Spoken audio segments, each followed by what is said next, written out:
Doubt is probably the single biggest reason manifestation fails. Not lack of desire, not lack of effort. Doubt.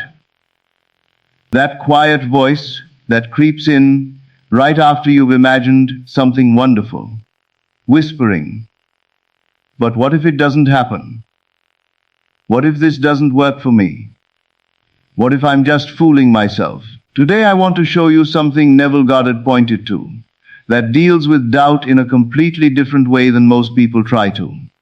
Not by fighting it, not by arguing with it, but by starving it, using something so simple you might dismiss it at first 30 seconds.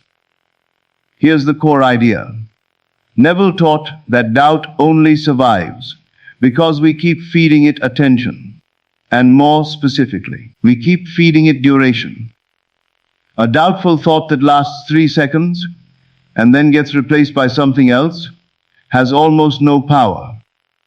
But a doubtful thought that you sit with, that you turn over in your mind for minutes, that you engage with, argue against, or try to logically dismantle, actually grows stronger the longer you stay in it. Because attention itself is what gives any thought its creative charge, whether that thought is doubt or belief.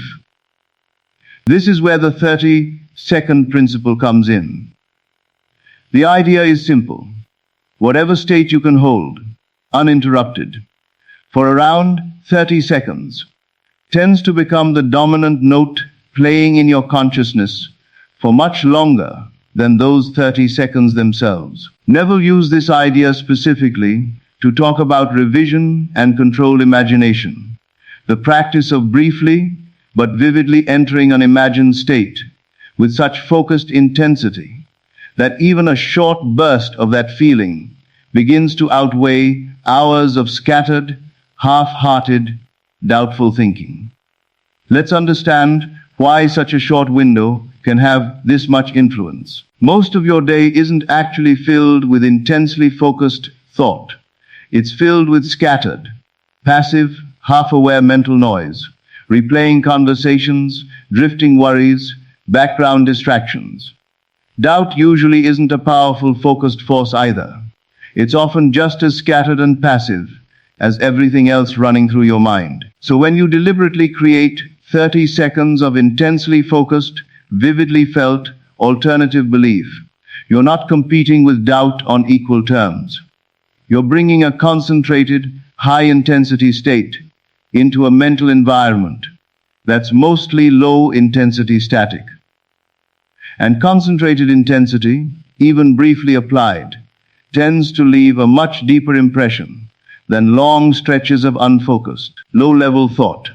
So what does this actually look like in practice? The moment you notice doubt creeping in, instead of trying to mentally argue with it, instead of trying to convince yourself with logic that everything will work out, you pause.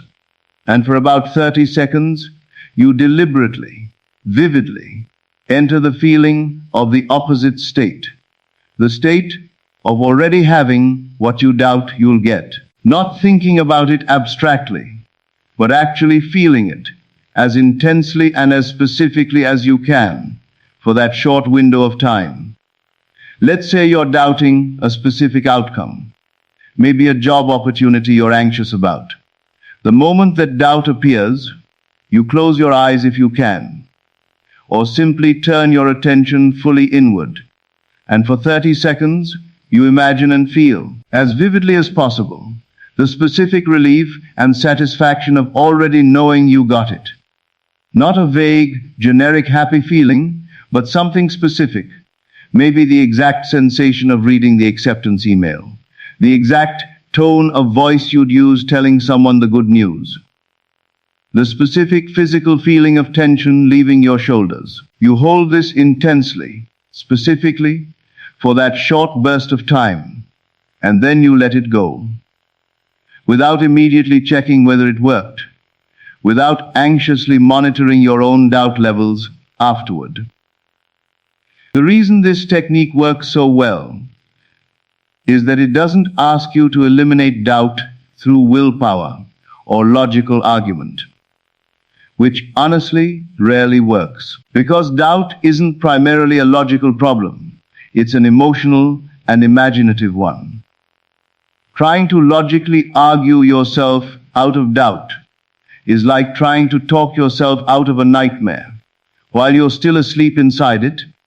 The logic doesn't really touch the actual emotional experience generating the fear in the first place, but deliberately entering a vivid, intensely felt alternative state, even briefly, works directly with the same emotional and imaginative mechanism that doubt itself operates through, meeting it on its own terms rather than trying to defeat it through reasoning alone.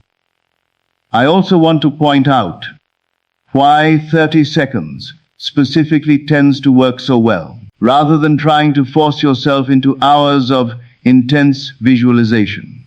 Extended visualization sessions can actually become counterproductive if they're not genuinely felt the whole way through. Because after the first minute or two, most people's focus naturally drifts, and they end up going through the motions without real emotional engagement, which weakens the entire practice. A short, intensely focused 30-second burst is actually much easier to sustain with full, genuine feeling the entire time, which makes it far more effective than a long, half-hearted attempt at the same thing. This also makes the technique incredibly practical for daily life, because you can use it anywhere, anytime doubt shows up, without needing to set aside a large block of dedicated time. Doubt while you're in line at the store, 30 seconds. Doubt right before an important phone call, 30 seconds. Doubt lying in bed at night when your mind starts spiraling, 30 seconds.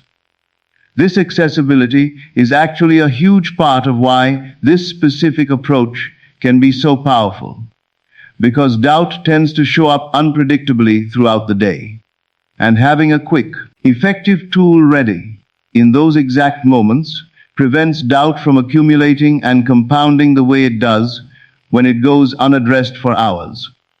Let's talk about what happens when you consistently apply this over time, rather than just once. A single 30-second burst of vivid, felt belief can shift your state temporarily, but the real transformation happens through repetition, through consistently meeting doubt with this same response again and again throughout your days and weeks. Each time you do this, you're not just neutralizing one doubtful thought, you're training your mind's default response to doubt itself. Over time, doubt stops feeling like an overwhelming force you have to endure, and starts feeling like a familiar signal, almost like a cue, reminding you to briefly, intensely, redirect your focus toward the state you actually want to reinforce. I want to share something from my own experience that really highlighted how effective this small shift can be.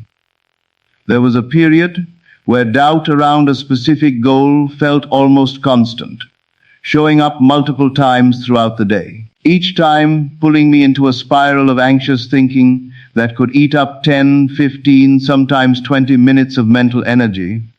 And honestly, none of that time spent arguing with the doubt ever actually resolved it. It just left me feeling more drained and less confident.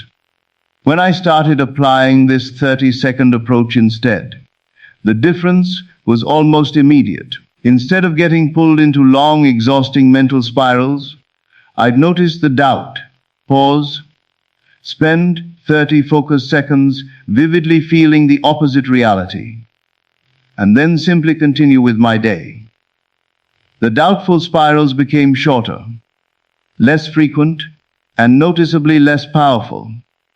Not because I'd found some clever argument to defeat the doubt, but because I'd stopped feeding it the extended attention it needed to sustain itself.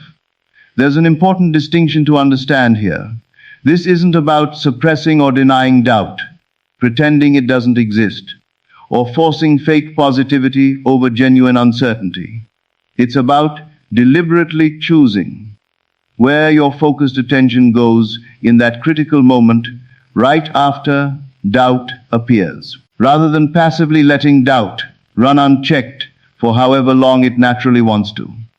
Doubt will likely still show up. That's a normal part of being human, especially when pursuing something meaningful. The goal isn't a doubt-free life. The goal is preventing doubt from being fed the sustained attention it needs to grow into something that dominates your overall state. I also want to mention that this technique works especially well precisely because it doesn't require you to fully, permanently believe the new state right away. You're not being asked to convince yourself with total, unwavering conviction in just 30 seconds. That would be an unrealistic expectation for most deeply held doubts. You're simply being asked to interrupt the doubt's momentum with a brief, intensely felt counterbalance, repeatedly, consistently, allowing genuine belief to build gradually over time through repetition, rather than expecting one 30-second session to completely transform years of ingrained doubt in a single attempt. So here's how you can start applying this today. The next time you notice doubt creeping in around something you genuinely want, pause immediately. Don't argue with the doubtful thought. Don't try to logically dismantle it. Instead, for about 30 seconds, close your eyes if possible and vividly, specifically feel the reality of already having what you're currently doubting. Make it sensory. Make it specific. Make it emotionally real, even if just for those 30 seconds. Then let it go. Continue with your day and simply repeat this process every single time doubt shows up again, without judging yourself for how often that might be. Over time, you'll likely notice something shift. Not necessarily that doubt disappears completely and permanently, but that it starts losing its grip much faster than it used to. That it stops being able to hijack your entire mental state for extended periods, because you've trained yourself to respond immediately, decisively, and effectively the moment it appears.